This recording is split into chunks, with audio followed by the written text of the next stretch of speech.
Hi everyone, it's Friday, December 11th. So tomorrow is the last day of classes for the fall semester. And I just wanted to congratulate everybody on making it this far.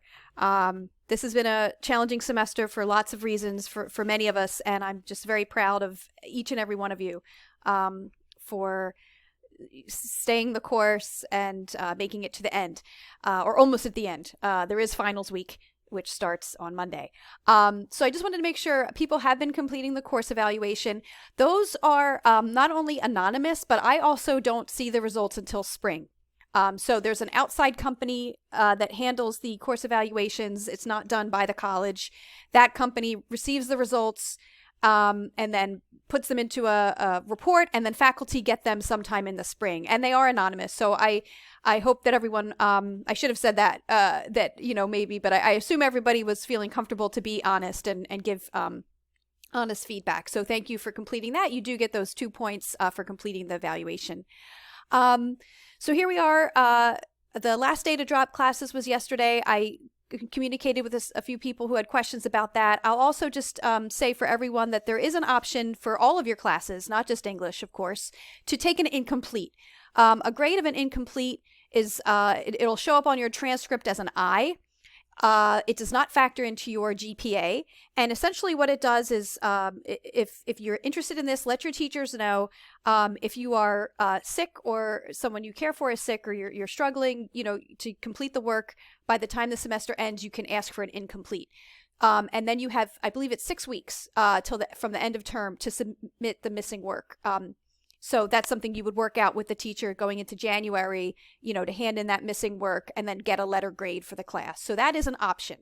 Again, the last day of classes is tomorrow. The reflection paper is due tomorrow. I just want to say, I think this maybe threw people off. I apologize when I said cite sources, if applicable. Right? You're probably not citing sources for this. This is a first-person paper. It's a narrative paper. You're reflecting on how you grew as a writer in our class, okay? So 4 paragraphs, an introduction, 2 body paragraphs where you talk about a challenge you overcame and an area of your writing that you want to continue to work on, and then a conclusion. Do please use Times New Roman font, 12-point font, double-spaced, all those MLA formats. And the heading on that first page, the upper left-hand corner, your name, my name, the course, and the date. If you can think of a title, great. If not, I guess you could call it self-reflection or something like that. You do still want to have a thesis in the introduction and use transitions, as you move through your body paragraphs. Again, only 2 body paragraphs required. And look for grammar and errors, grammatical and sentence level errors. Okay.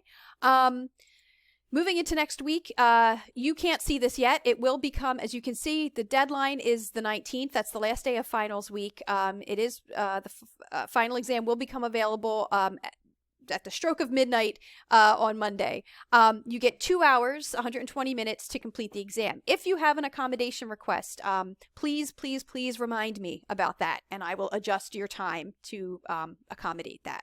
Okay. So that is it. I will say about the final exam, the prompt is going to be asking you to respond to, scroll down here, a reading that was assigned this week. And as you can see, there was only one.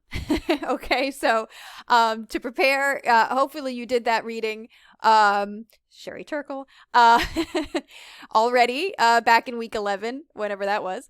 But if you want to familiarize yourself with it, okay, because the final exam is going to be asking you about that essay. Okay, you can have it in front of you. You're going to have to cite the essay, whether you quote, paraphrase, or summarize Turkle. But you don't want to wait until next week to be reading it for the first time. It's a lengthy article. It's complex. It's a challenge, right? And so here we are at the end of English 101, and I think everyone has those critical reading and critical thinking and analysis skills that you can write a multi-paragraph essay based on Sherry Turkle's essay. Okay, so that's what the final is next week. There are no office hours next week. Today's my last day of office hours. A few people stopped by, which was great. Please keep in touch. If you have questions, you definitely reach out to me. And again, I'm just so proud of all of you for all the hard work that you've put in this semester. And I wish you nothing but the best over the break and the holidays for anyone who celebrates. Hanukkah began last night, for those who celebrate Hanukkah. And please do keep in touch. All right. Thank you so much, everyone. Take care. Bye bye.